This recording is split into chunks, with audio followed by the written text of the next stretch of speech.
काय झालं? गोष्टींमधून मार्ग कसा काढायचा हे कळत नाही ना? सर्वतोपरी प्रयत्न करून सुद्धा अपेक्षित मार्ग दिसत नाही. तर आता यावर उपाय सांगतो. शांतपणे ऐक.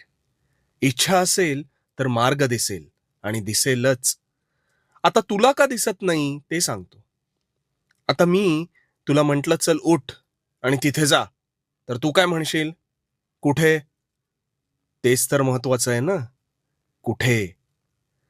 कुठे जायचं हे कळल्याशिवाय कसं जायचं हे आपण ठरवू शकत नाही. मुळात तू आज जे काही काम करतोयस, हे करायचं म्हणून करतोयस का ते तुझं खरंच स्वप्न होतं? याचा विचार कर.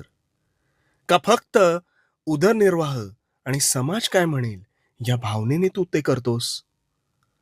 कारण कसं आहे ना, अंधारात बाण मारून वाट